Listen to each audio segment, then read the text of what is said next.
ਤਾਂ delivery case ਦਾ ਮਸਲਾ ਸੀ ਤਾਂ ਤੁਹਾਨੂੰ ਗਲਤੀ ਨਾਲ ਸੈਂਡ ਹੋ ਗਏ ਨੇ ਤੇ ਕਾਰ ਵਾਲਿਆਂ ਨੂੰ ਵਾਲੇ ਨਾਲ ਫੋਨ ਦੱਸਿਆ ਵਾ ਪੈਸੇ ਮੇਰੇ ਕੋਲ ਸੈਂਡ ਹੋ ਗਏ ਨੇ ਅੱਗੇ ਤੇ ਮਿਹਰਬਾਨੀ ਭਰਾਵਾ ਨੇਕੀ ਹੈ ਤੇਰੀ ਉਹਨਾਂ ਨੂੰ ਮੈਂ ਕਿਹਾ ਕਰ ਦੇਣਾ ਵਾ ਤੇ ਤੁਹਾਨੂੰ ਪੈਸੇ ਸੈਂਡ ਹੋ ਗਏ ਨੇ ਤੇ ਤੁਹਾਡੀ ਮਿਹਰਬਾਨੀ ਨੇਕੀ ਹੈ ਭਰਾ ਜੇ ਕਰ ਦੇਂਗੇ ਤੇ ਮੈਂ ਦੁਕਾਨ ਤੇ ਖੜਿਆ ਭਾਈ ਇਹ ਤਾਂ ਬੜੀ ਜ਼ਿਆਦਤੀ ਹੈ ਯਾਰ ਮਤਲਬ ਇਹ ਕਿਸ ਤਰ੍ਹਾਂ ਮੈਂ ਕਿਸ ਤਰ੍ਹਾਂ ਪਤਾ ਚੱਲ ਸੀ ਕਿ ਤੁਹਾਡੇ ਪੈਸੇ ਸੈਂਡ ਹੋਏ ਨੇ ਮੇਰੇ ਕੋਲ ਮੇਰੇ ਵੀਰ ਤੁਹਾਨੂੰ ਜਦੋਂ ਅਸੀਂ ਨਾਂ ਦੱਸਦੇ ਆ ਪੂਰਾ ਭਾਈ ਨੰਬਰ ਦੱਸਦੇ ਆ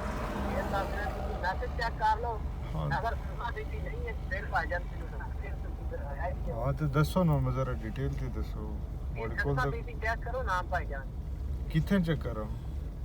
यार मैसेज चेक करो ना मेहरबानी करो भाईजान अच्छा मैसेज आया है जी मैसेज की गल कर रहे हैं मैसेज भाईजान चेक करो पैसे सेंड हो गए नहीं तो मैसेज भी पैसे कितों आएंगे यार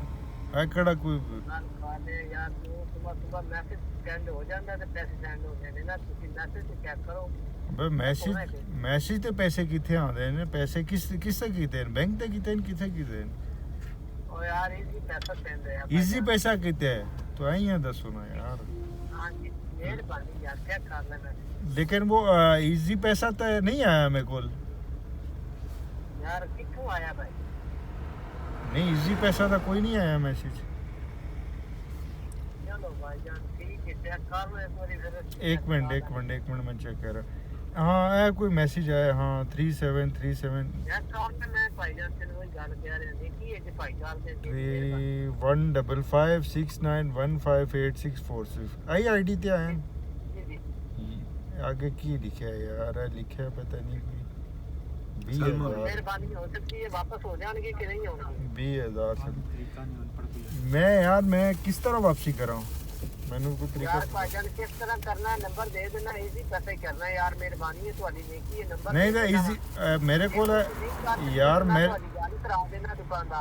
मेरे को कीपैड वाला मोबाइल है तो दसो थोड़ा तरीका मसला ही नहीं है भाई कीपैड वाला मोबाइल है तो कोई मसला नहीं है और भाईजान सीधा सीधा तरीका है *786 ठीक है से सेंड करना है मोबाइल फोन पे किसी पैसा आगे नंबर भाईजान मेहरबानी है जे भाई नेकी कर दियो तो यार ठीक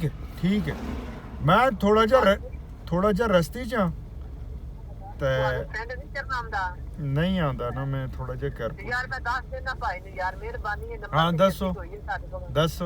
ਕੋਲ ਬਟਨ ਵਾਲਾ मोबाइल है तो आवाज ओपन करो ना हाँ आवाज ओपन करो हाँ हाँ तेरा भला करे 20,000 रुपया पैसा तो रखने कोई गल नहीं यार हाँ दसो ये डायल करो *786 *1# हाँ सेंड करो हाँ कितना है 1# जी जी ਇਹਨੂੰ ਸੈਂਡ ਕਰੋ ਹੁਣ ਭਾਈ सेंड किथे करो ਇਹ ਸੈਂਡ ਭਾਈ ਆਪਣੇ ਮੋਬਾਈਲ ਤੇ ਕਰਨਾ ਜਿਸ ਨੰਬਰ ਤੇ ਤੁਹਾਡਾ ਅਕਾਊਂਟ ਬਣਿਆ ਤੇ ਸਿਮ2 ਤੇ ओ भरा तू गलत जगह नंबर मिलाया है